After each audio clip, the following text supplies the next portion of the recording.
नमस्कार, good morning, सुप्रभात। मैं हूं सौरभ शर्मा आपके साथ और आज एक बड़ा दिन है। आज देश का बजट आने वाला है। हर व्यक्ति की निगाह इस बात पर है, हर किसी की जुबान पर इस वक्त एक ही सवाल है कि आखिर ये बजट कैसा होगा। क्या महंगाई से और राहत मिलेगी? नौकरी पेशा लोगों को टैक्स में कितनी छूट मिलेगी? गैस के दाम क्या और कम होंगे? और क्या महंगे लोन में भी कुछ रियायत मिलने की उम्मीद आप करें? आप ठीक कह रहे सौरभ, इस बार आम बजट से हर किसी को बहुत सारी उम्मीदें हैं। लोकसभा चुनाव से पहले ये मोदी सरकार का पूर्णकालिक बजट है और ऐसे में सरकार से ये उम्मीदें आम जनता लगाए बैठी है कि कुछ रियायत मिलेगी और मोदी सरकार शायद वाकई में सबको खुश करने की कोशिश भी करेगी। देखिए मीनाक्षी, वैसे प्रधानमंत्री नरेंद्र मोदी ने इंडिया फर्स्ट और सिटीजन फर्स्ट ये कहकर एक संकेत दिया है कि इस बार का आम बजट एक तरफ डिफेंस, इंफ्रास्ट्रक्चर, इन्वेस्टमेंट, मैन्युफैक्चरिंग, इन तमाम को बढ़ावा देने वाला तो होगा ही। वहीं चुनावी मौसम है, मत भूलिए। इस चुनावी मौसम में मिडिल क्लास से लेकर किसानों तक सबके लिए सरकारी खजाना खुल सकता है। अब सीनियर सिटीजन्स की ही बात कर लें, वो सभी उम्मीद लगाए बैठे होंगे कि उन्हें जो टिकट की बुकिंग में रियायत मिलती थी वो रियायत एक बार फिर मिलने शुरू हो जाएगी। देखिए, वैसे आम बजट से उम्मीद तो ये भी है कि हेल्थ बजट को बढ़ाया जाएगा। इसकी बहुत चर्चा हो रही है ताकि अस्पतालों में सुधार हो, हमारी स्वास्थ्य सेवाओं में सुधार हो, खासकर गांव में प्रॉपर हेल्थ सर्विसेज पहुंचे। और उम्मीद ये है कि इस बार के बजट में हेल्थ बजट को 1.5% से बढ़ा करके 4% तक किया जा सकता है। लेकिन सौरभ, बेहतर तो ये है कि इसके साथ साथ हर कोई अपना अलग से एक हेल्थ बजट जरूर बना ले, जिसमें सेहत पर होने वाले सभी खर्च कम किए जा सके। यही हमारा प्रयास रहता है। बात हो सेहत पर होने वाले खर्च की, तो इसे खत्म कैसे किया जा सकता है? रोज कितनी देर योग करना चाहिए, प्राणायाम करना चाहिए, ध्यान करना चाहिए, हर ऑर्गन के हिसाब से क्या आपकी दिनचर्या होनी चाहिए, खान पान से लेकर आयुर्वेदिक नुस्खों तक डाइट प्लान आपको यहीं पर सिर्फ इंडिया टीवी पर मिलता है।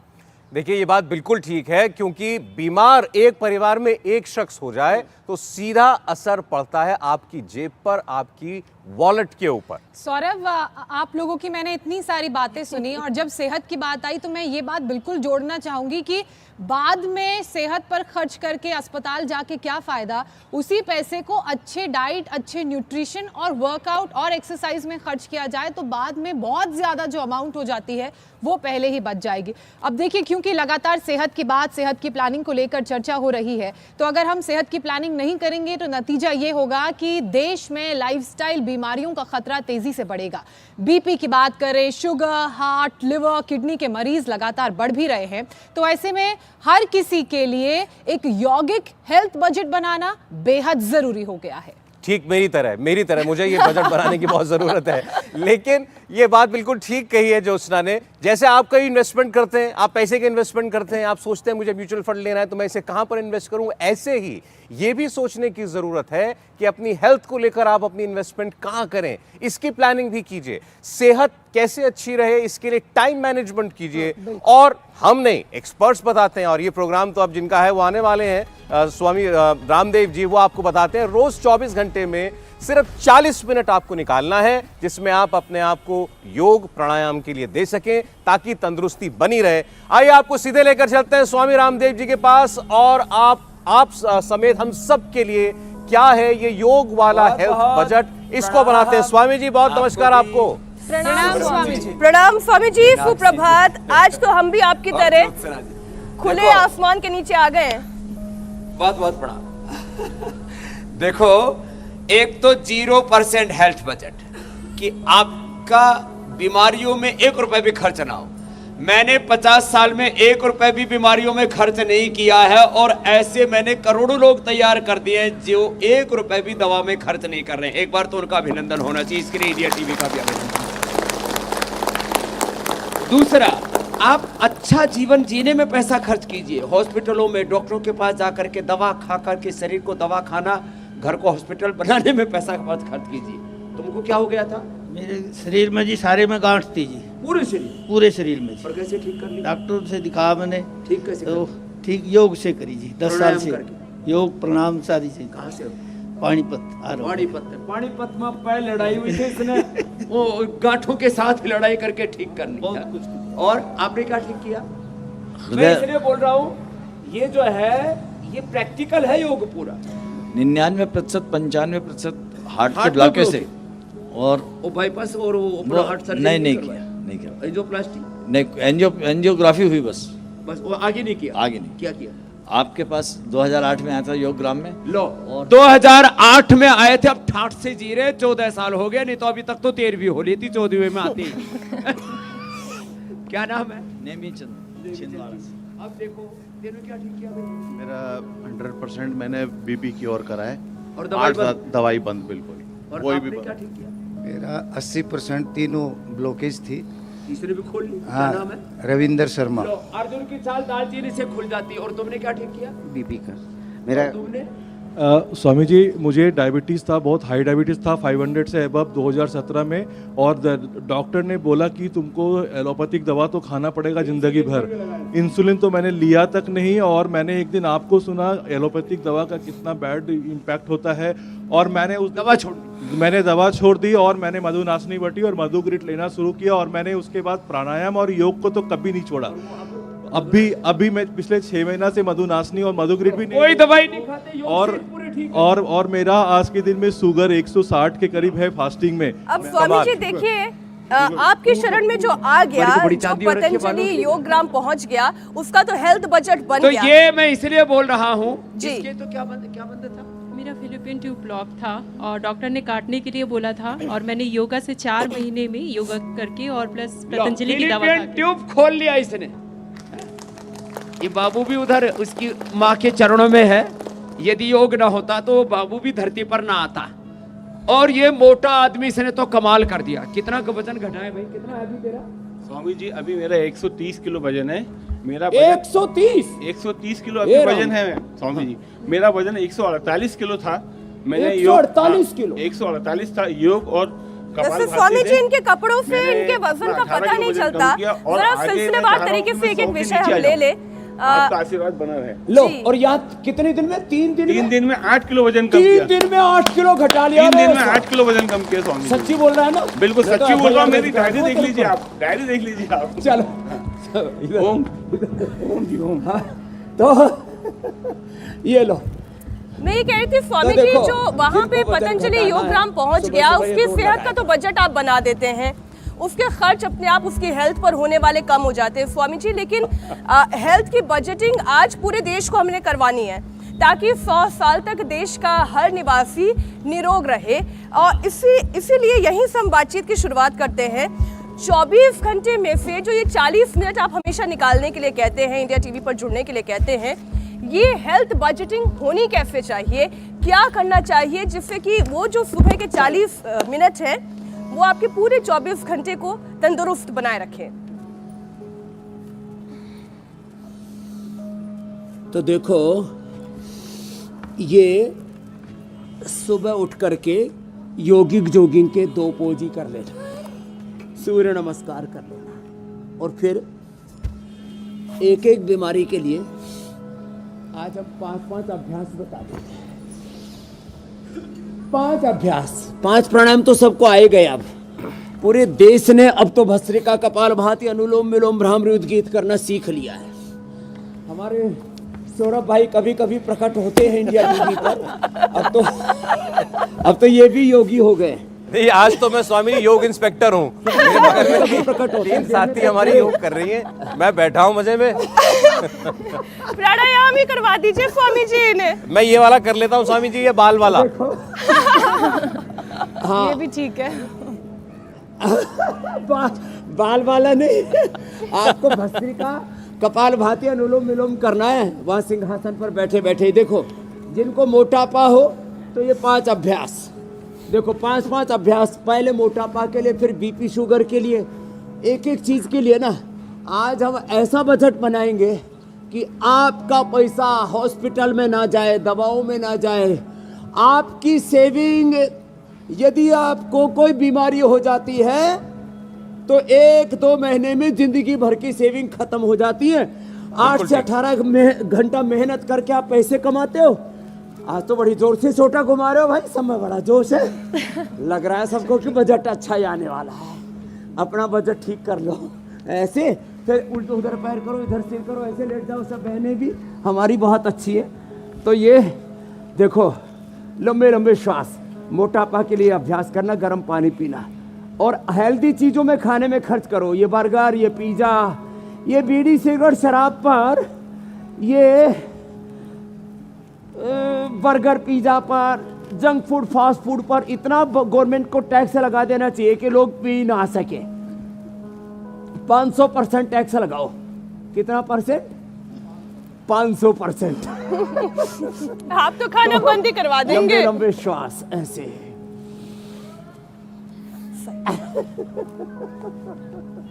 तो देखो ये अर्धहलासन, पादवृत्तासन, द्विचक्री। स्वामी जी, वैसे मोदी जी ने एक बड़ी अच्छी योजना चला रखी है देश में, आयुष्मान योजना। उसमें हर गरीब आदमी का भी इलाज हो जाता है, 5 लाख रुपए तक अगर भगवान न करे जरूरत पड़ती है अस्पताल में इलाज की। लेकिन यह बात सही आपने कही, जिसके पास कोई सुरक्षा कवच नहीं है, कोई उसके पास हेल्थ इंश्योरेंस का नेट नहीं है, उसकी तो जिंदगी भर की कमाई निकल जाती है अगर एक आदमी बीमार पड़ जाए परिवार में। का ये सुरक्षा कवच इंडिया टीवी दे रहा है। तो देखो ये ना आदमी को थोड़ी सी मेहनत करनी, मेहनत किए बिना तो ना नौकरी होती है, ना बिजनेस व्यापार चलता है, ना कोई कारोबार, न राजनीति चलती है। अब 24 घंटे मेहनत करते हैं मोदी जी, अमित जी, तो देखो उनकी राजनीति एकदम चकाचक है। अब ये सोचा राहुल गांधी ने, भाई अब जब ये मेहनत कर रहे हैं तो मैं भी थोड़ा सड़क पे उतरता हूँ। तो फिर अब देखो पॉलिटिकल डेथ होने से वो बच गए ना। उनको गेन कितना हो गए तो अलग बात है, लेकिन वो नेपथ्य में जाने से बच गए। पवन मुक्तासन, उत्तान पादासन, नौकासन, जिनको भी पेट की बीमारियां हैं, गैस, कब्ज, एसिडिटी, वात, पित्त, कफ रोग, बीपी, शुगर की बीमारियां, उसके लिए पवन मुक्तासन, उत्तान पादासन, नौकासन जो कर सके उनके लिए ये एक्स्ट्रा में है। ये तो पादांगुश नासास्पर्शासन और ये सेतुबंध, ये तो एक्स्ट्रा में है। लेकिन जो कर सके उनको तो कम से कम पवन मुक्तासन जो बताया और ये मंडूकासन, देखो इतना तो अवश्य करना है, ये अवश्य ही करना है। फिर इसके बाद लोगों की कमर का भी कबाड़ा हो रखा, उसका भी बताएंगे अभ्यास। और जो कुछ ना कर सके तो प्राणायाम ही कर ले, तो उससे ही रोग में मिट जाएंगे और धीरे धीरे भव बंधन कट जाएंगे। रोगों से मुक्ति मिलने के साथ विकारों, क्लेशों से, भव बंधनों से भी मुक्ति मिलती है मीनाक्षी जी योग से। बिल्कुल ठीक कह रहे स्वामी जी। इसलिए तो हम हमेशा ये कहते हैं कि अगर आप वर्जिश नहीं कर सकते, कोई कठिन योग अभ्यास नहीं कर सकते, तो कम से कम प्राणायाम ही कर लीजिए, ध्यान योग ही कर लीजिए, क्योंकि योग में सब लोगों के लिए कुछ ना कुछ फायदा जरूर निहित है। स्वामी जी, आपको अगर मैं आपसे ये पूछूं कि एक व्यक्ति के तौर पर आपको बजट से क्या उम्मीदें हैं, तो आप क्या कहेंगे? कौन कौन से सेक्टर में सरकार को इस वक्त करने की आवश्यकता है, लोगों को राहत देने की आवश्यकता है, तो आप क्या कहेंगे? सबसे ज़्यादा गवर्नमेंट को ध्यान देना चाहिए एग्रीकल्चर पर। भारत ऋषि और कृषि का देश रहा है। भारत की ऋषि परंपरा को आगे बढ़ाने के लिए आयुष मंत्रालय को सशक्त करना चाहिए। अभी भी दुर्भाग्य से 95% बजट एलोपैथी में ही जाता है, तो थोड़ा उनकी नदी में बाढ़ आ रखी है और हमारी वाली सूखी पड़ी है, योग, आयुर्वेद, नेचुरोपैथी वाली। तो आयुर्वेद पर ज़्यादा ध्यान देना चाहिए, योग पर ज़्यादा ध्यान देना चाहिए, ये प्रिवेंशन पर ज़्यादा ध्यान देना चाहिए। और भारतीय चिकित्सा पद्धति, भारतीय शिक्षा पद्धति, भारतीय कृषि व्यवस्था, अब हो क्या रहा है, खेतों में जहर डाल रहे हैं, यूरिया, डीएपी, उस पर 1 लाख करोड़ के करीब सब्सिडी चली जाती है। तो भारत की कृषि व्यवस्था और भारत की ऋषि व्यवस्था, सनातन परंपरा पर अब मोदी सरकार ध्यान दे रही है, उसके लिए अभिनंदन है। नहीं तो सनातन को नेपथ्य पर रख दिया था पहले के प्रधानमंत्रियों ने। ताली तो यही बज गई, बताओ। और अब ये जो है, ये छोटा बाबू भी जो है ताली बजा रहा है, ये मोदी का इतना छोटे छोटे भी भक्त हो गए। तो चलो, ये तो बात इसकी थी कि हम अपने बजटिंग में एग्रीकल्चर को, इंडस्ट्री में भी जो छोटे मैन्युफैक्चरर्स हैं, एक अडानी, एक अंबानी से, एक रिलायंस से, एक टाटा बिरला से, एक पतंजलि से बात नहीं बनेगी। पतंजलि जैसे, टाटा बिरला, अडानी जैसे ब्रांड इस देश में कम से कम 10,000 तैयार हो, तब ये देश विश्व की आर्थिक महाशक्ति बनेगा, ऐसा मेरा तो विचार है। और हाँ देखो, जो देश का पैसा है ना, वो उसमें से कुछ चंद लोग ही लाभ क्यों उठाते, सब उसका लाभ क्यों न उठाएं? तो ये तो मैंने थोड़ा सा एक इंटीग्रेटेड योगा प्रैक्टिस बता दी थी। लोगों की कमर में बहुत दर्द हो रहा है जी। तो ये 5 अभ्यास कम से कम कमर पे। वैसे स्वामी जी इस बात की इस बार बहुत चर्चा हो रही है, 1 साल बाद आम चुनाव होने, तो ये जो बजट है ये थोड़ा चुनाव वाला बजट भी हो सकता है क्योंकि लोकसभा चुनाव आने वाले हैं। हमने ये देखा कई बार सरकारें जो है बड़ी मीठी गोली खिला देती हैं इंडस्ट्री को, कागज पर बहुत कुछ होता है लेकिन असल फायदा मिलता नहीं है। लेकिन हेल्थ बजट में शुगर बैलेंस बहुत जरूरी है। इस बार उम्मीद ये की जा रही है कि सरकार दुगने से भी ज्यादा इन्वेस्टमेंट हेल्थ सेक्टर में कर सकती है और इसकी बहुत जरूरत भी है। हेल्थ में ज्यादा करना चाहिए। देखो मेरा संकल्प तो यह है सौरभ भाई, गरीब हो या अमीर, सबको स्वास्थ्य और शिक्षा का अधिकार होना चाहिए। ये अब right to education, right to health, ये सब अब स्लोगन तो बन गए हैं लेकिन जमीन पर उतारने के लिए बहुत कुछ करना पड़ेगा। अभी भुजंगासन, ये तो हम देखो डेली का काम तो कर ही रहे हैं। हेल्थ और एजुकेशन पर देश का सबसे ज़्यादा बजट लगना चाहिए और कुछ चंद लोगों की बजाय प्रधानमंत्री जी का तो एक बहुत बड़ा सपना है। जब हम पिछले दिनों मिले तब भी उन्होंने शेयर किया कि जो छोटे छोटे कारीगर हैं, एक विश्वकर्मा योजना लाने की भी मुझे लगता है, जो उनका सपना है कि जो जिनके हाथ में हुनर है उनको आगे बढ़ाया जाए।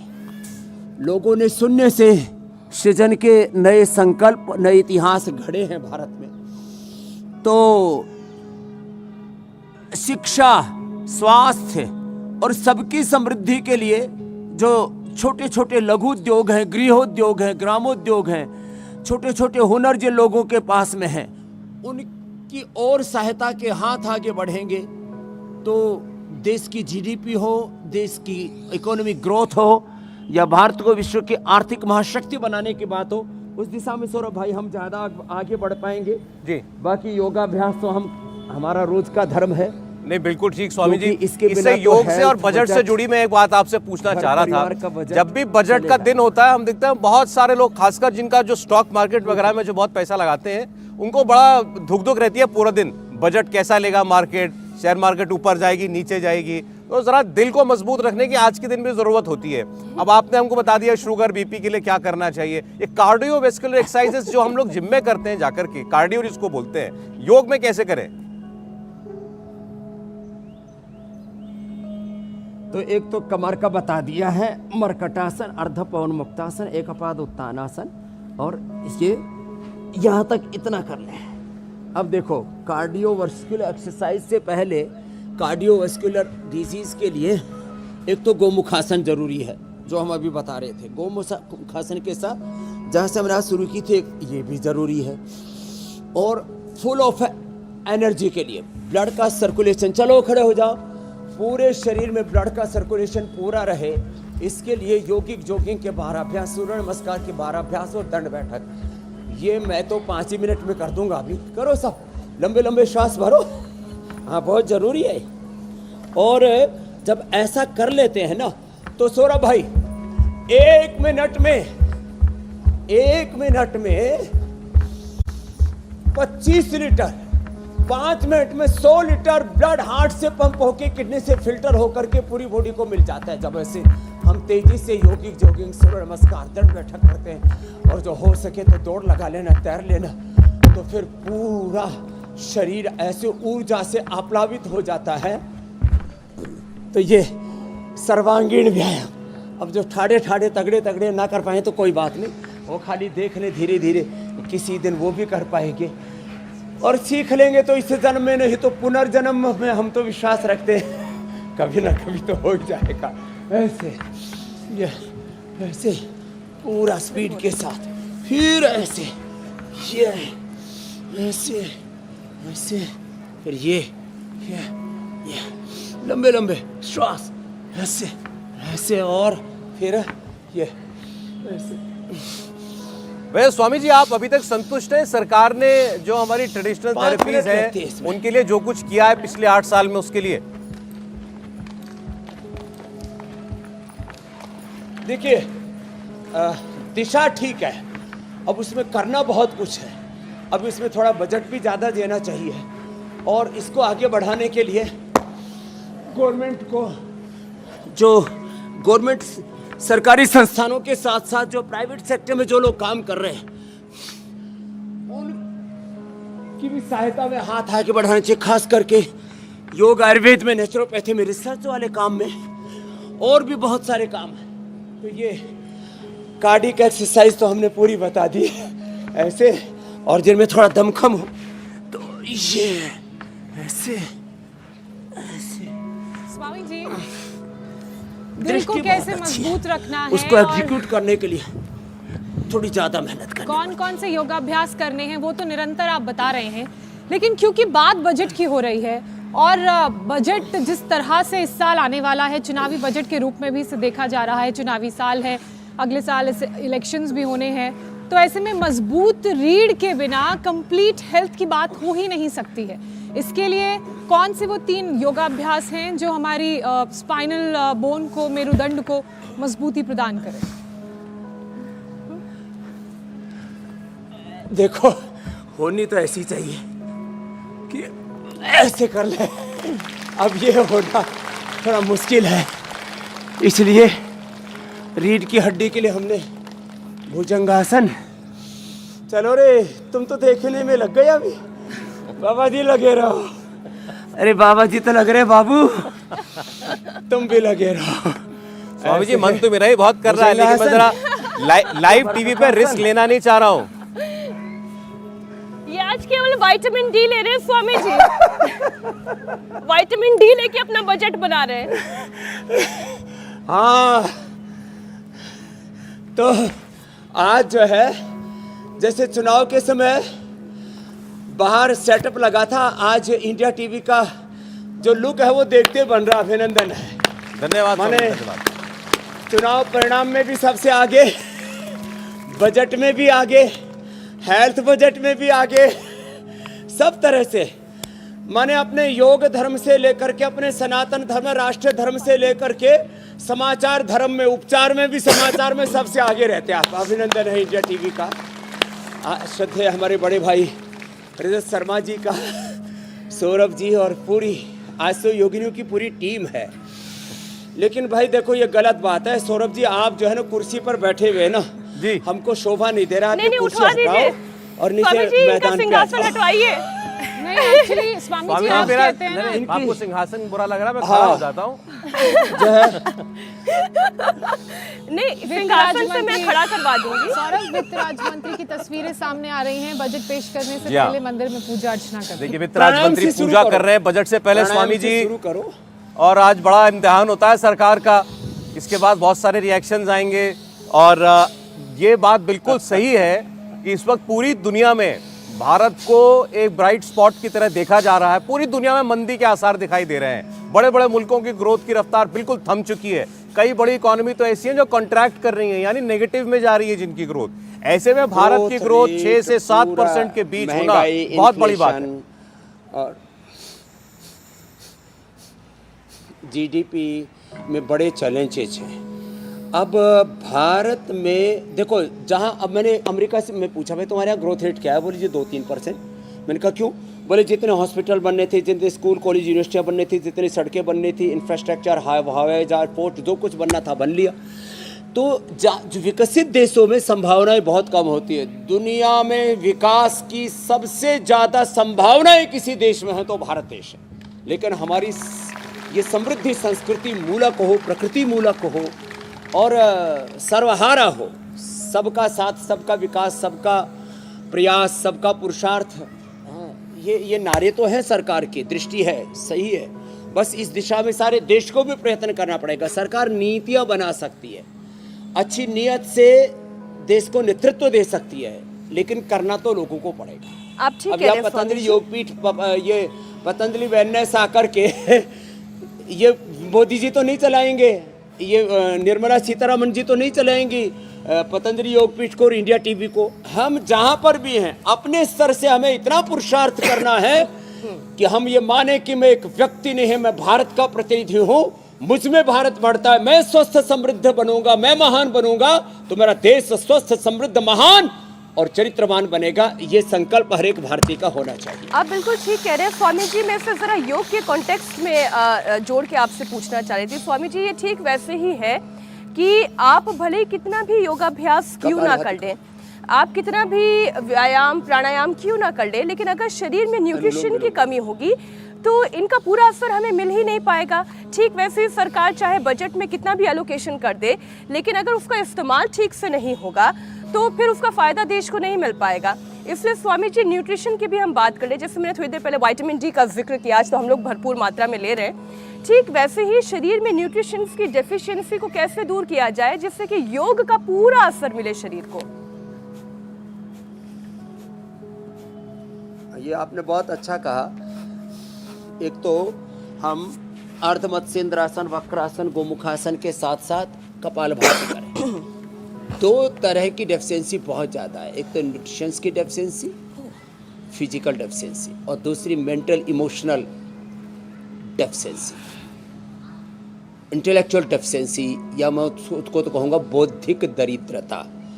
अब शारीरिक, भावनात्मक और बौद्धिक आध्यात्मिक दरिद्रता से जब मुक्त होंगे तभी हमारा देश स्वस्थ, समृद्ध, महान बनेगा।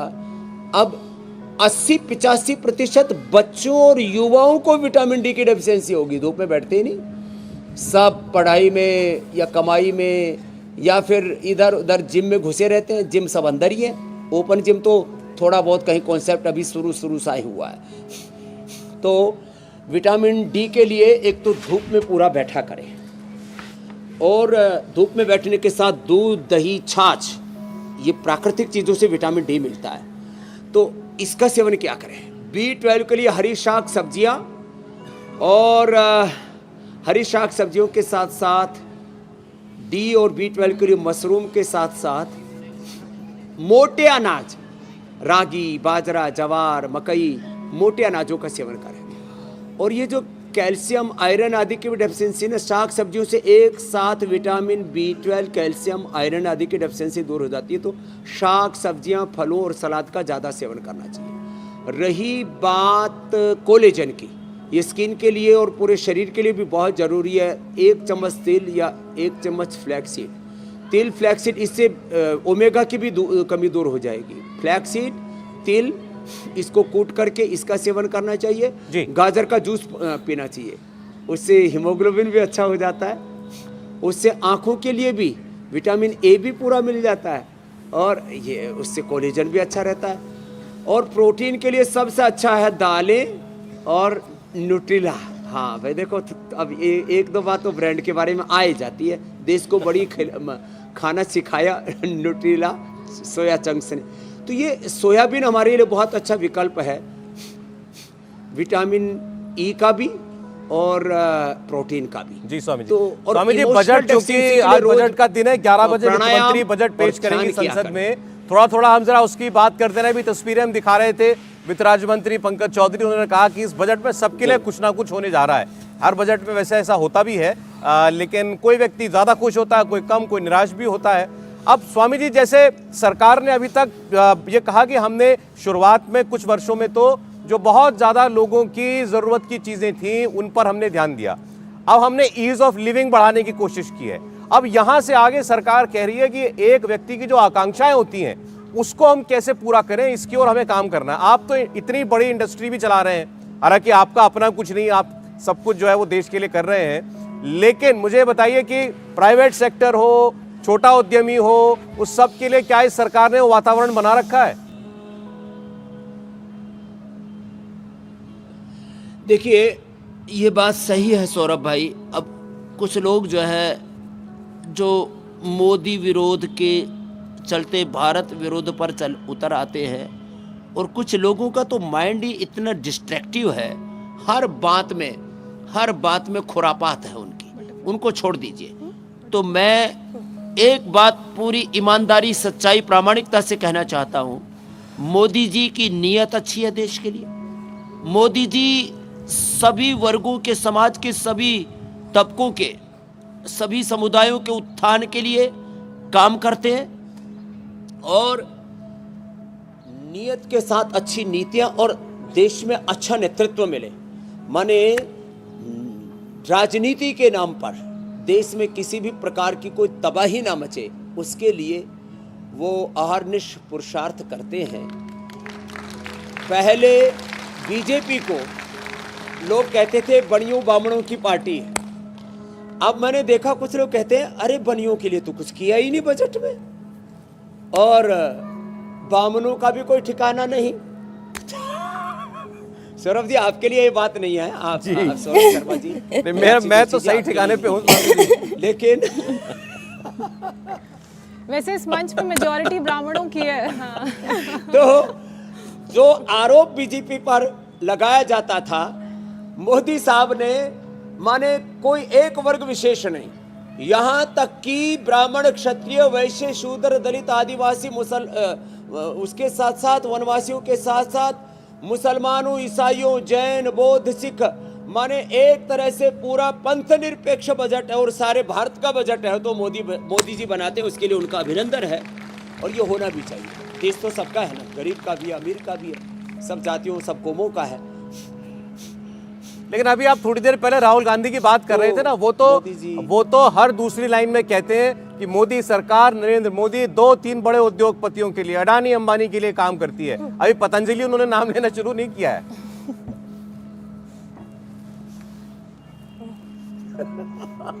वो कभी भी कर सकते हैं। अच्छा, लेकिन एक बात ये बताओ, जो है मैं अब एक रहस्य की बात ये बताना चाहता हूँ। क्या राहुल गांधी जी की पहली बात तो सरकार आना अभी एक कहते हैं बहुत दूर का सपना है। क्या जब कभी कांग्रेस की सरकार थी या कभी 10, 20, 25, 50 साल के बाद कभी बन जाए तो क्या अडानी, अंबानी, टाटा, बिरला को बाहर निकाल देंगे? स्वामी रामदेव को बाहर निकाल देंगे? पतंजलि को क्या खत्म कर देंगे? ऐसा नहीं होता है कभी भी। देश कभी भी किसी पार्टी से नहीं चलता, देश संविधान से चलता है और संविधान में सबके लिए। मैं 2 बातें कहता हूं, देश की नीतियां, देश का जो लोकतांत्रिक ढांचा वो संविधान से चलेगा और हमारा जीवन सनातन धर्म से चलेगा। हमारा जीवन, हमारे जीवन के आदर्श है वेदों में, दर्शनों में, उपनिषदों में, श्रीमद् भगवद गीता में। तो हम हमारे आध्यात्मिक संविधान को और देश के लोकतांत्रिक संविधान को, दोनों को हम बराबर गौरव देते हैं, इसीलिए तो देश आगे बढ़ रहा है। बाकी तो कुछ भी टिप्पणियां चलती रहे साहब। हमारे स्वामी जी, थोड़ी बात जो है वो एक आम जरा नौकरी पेशा आदमी के लिए मैं आपसे पूछना चाहता हूँ, क्योंकि बहुत से लोगों ने कहा कि भाई मोदी जी मान के चलते हैं, मिडिल क्लास तो मुझे वोट देगा ही देगा, इनके लिए क्या कुछ करने की जरूरत है। हर बार बजट के दिन मिडिल क्लास सैलरी वाला आदमी सोचता है मेरी टैक्स कुछ कम हो जाएगा, मेरी शायद एक कुछ एग्जेम्पशन जो है वो थोड़ी बढ़ जाएगी, लेकिन वो हर बार देख रहे हैं कुछ सालों से हो नहीं रहा।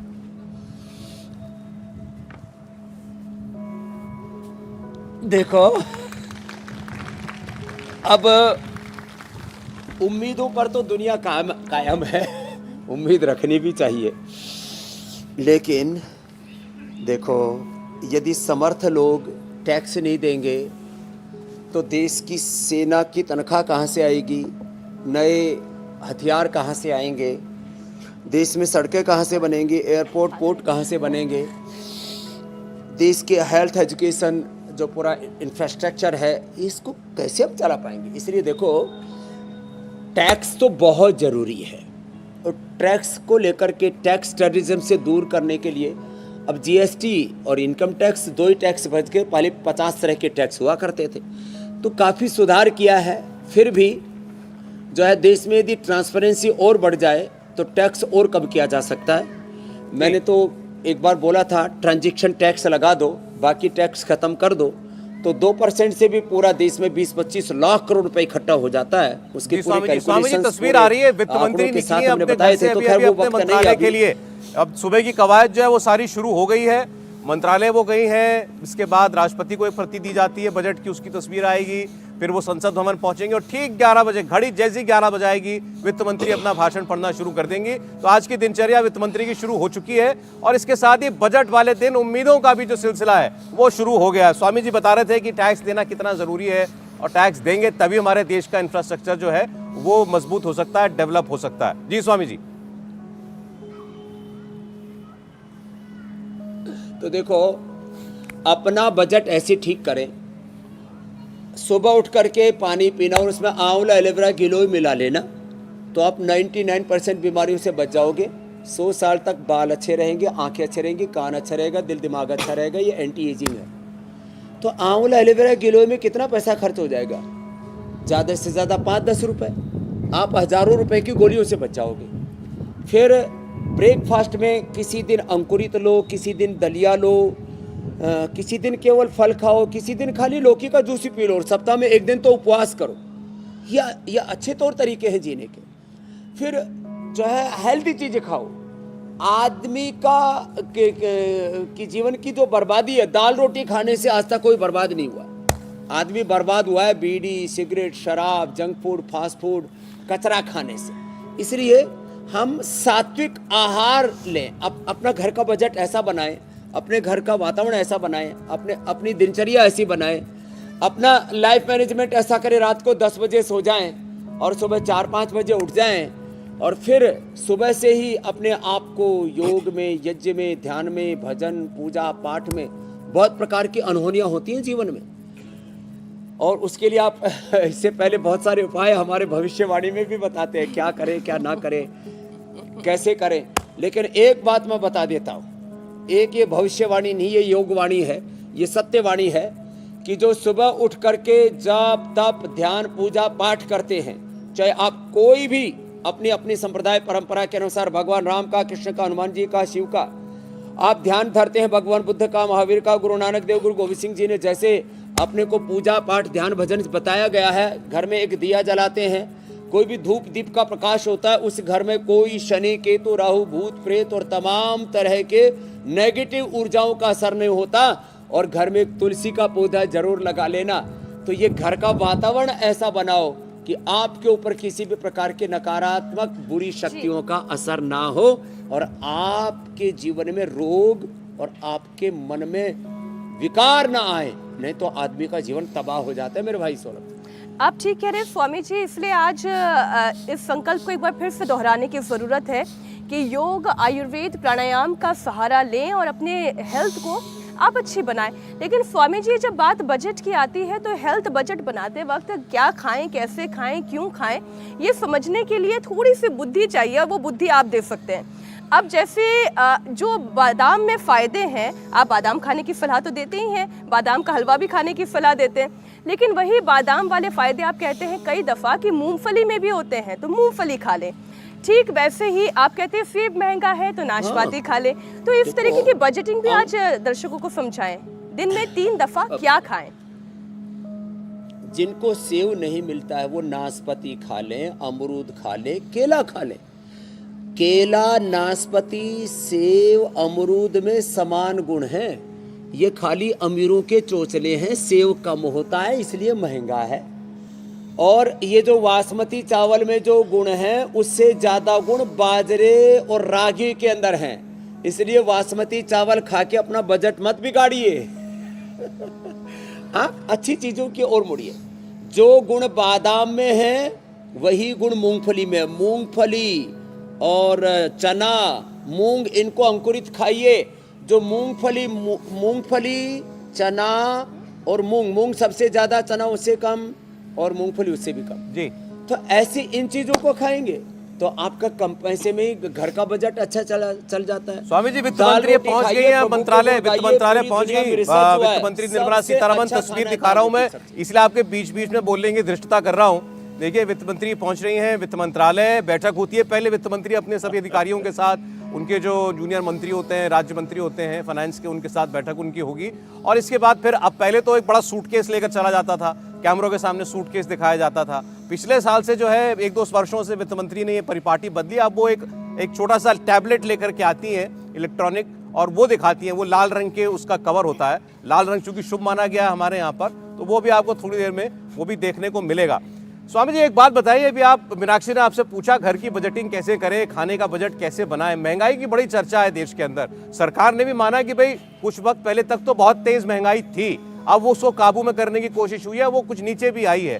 घी, तेल, नमक, चीनी, दालें, जो आम चीजें हैं, अब इनके बिना तो आदमी नहीं रह सकता।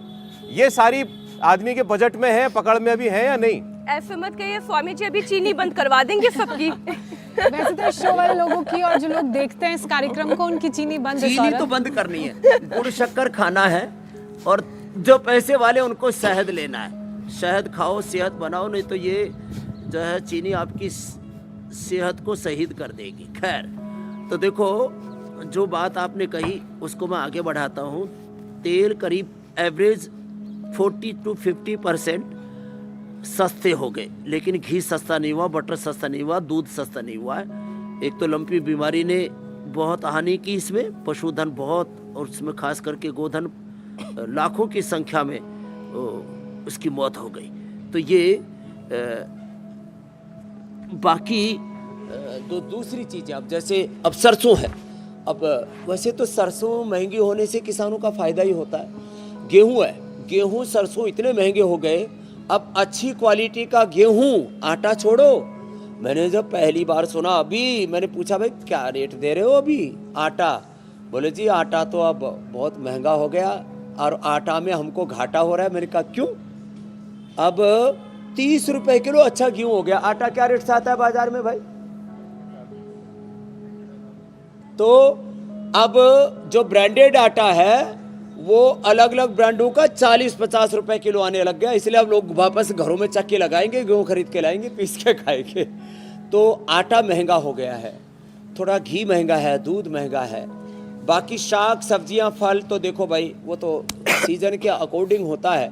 लेकिन ये सच है कि मोदी सरकार ने जो नीतियों में परिवर्तन करके महंगाई को कंट्रोल करने की कोशिश तो की है, लेकिन पेट्रोल डीजल गैस अभी भी बहुत महंगा है। उस पर भी थोड़ी मेहरबानी हो जाए तो अच्छी बात है, हमारी भी इज्जत बच जाएगी। नहीं तो लोग मेरे से 30 रुपए लीटर पेट्रोल मांगते रहते। आपके स्वामी जी, आपके पुराने वीडियो बहुत घुमाते हैं लोग, पेट्रोल डीजल वाले।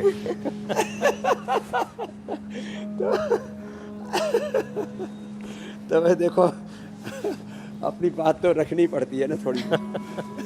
जी नहीं, उम्मीदें हैं इस बार कि पेट्रोल डीजल पर भी कुछ हो। वैसे तो वक्त वक्त पर मांग उठती है कि इसको जीएसटी में ले आएं, लेकिन फैक्ट ये है स्वामी जी, आप तो बेहतर समझते हैं सब, कि पेट्रोल डीजल को जीएसटी में लाने से केंद्र सरकार को भी नुकसान है। और ये जितने विपक्षी दलों की सरकारें जो शोर मचाते हैं ना कि पेट्रोल इतना महंगा हो गया, इतना महंगा हो गया, वो भी नहीं चाहते कि जीएसटी में आए, क्योंकि जीएसटी में जैसे ही इसको लाएंगे एक आय का सबसे बड़ा स्रोत हर सरकार का कम हो जाएगा। गवर्नमेंट को पैसा डीजल पेट्रोल से ही मिलता है। बिल्कुल ठीक। तो ये कुछ बातें कहने की होती हैं, लेकिन सच ये है कि ये भी ठीक बात है कि बहुत गरीब आदमी, खास करके मजदूर आदमी तो अपने साइकिल से चल लेता है। मैं तो आज एक आह्वान करूंगा, जितना हो सके आप लोग साइकिल पर चला करो। मैं खुद साइकिल चलाता हूँ और खुद दौड़ता हूँ, और ज़्यादातर जगहों पर जहाँ मैं जा सकता हूँ इंस्टीट्यूट में पैदल जाता हूँ। इसमें एक दिन जापान का एग्जाम्पल बहुत अच्छा दिखाया था आपने, वो विजुअल दोबारा भी आप दिखा सकते हैं। कोई आदमी जो है अब कुछ ऐसे स्थान बना रखे, वहाँ पर साइकिल मोटरसाइकिल गाड़ी चलाना निषेध है। वहाँ पर कोई गाड़ी साइकिल मोटरसाइकिल चलाता है उस पर दंड लगता है, साइकिल चलाओ या जो है पैदल जाओ। तो लोग थोड़ा सा ये भी करना शुरू कर दें तो थोड़ी मेहनत होगी, नहीं तो फिर वो घड़ी तो बांध लेते हैं 50,000 रुपए की, कैलोरी कितनी बर्न हुई, और बर्न होती नहीं, ऊपर से ठोकते रहते हैं बर्गर पिज्जा को, नया खिलौना है, जंक फूड फास्ट फूड।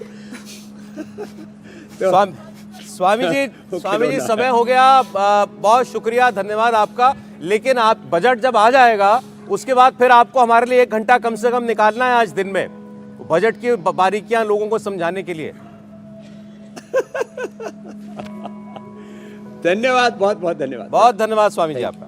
प्रणाम स्वामी जी। इंडिया टीवी हर वक्त हर जगह डाउनलोड करने के लिए सर्च करें India TV news Google play store या ऐप स्टोर पर।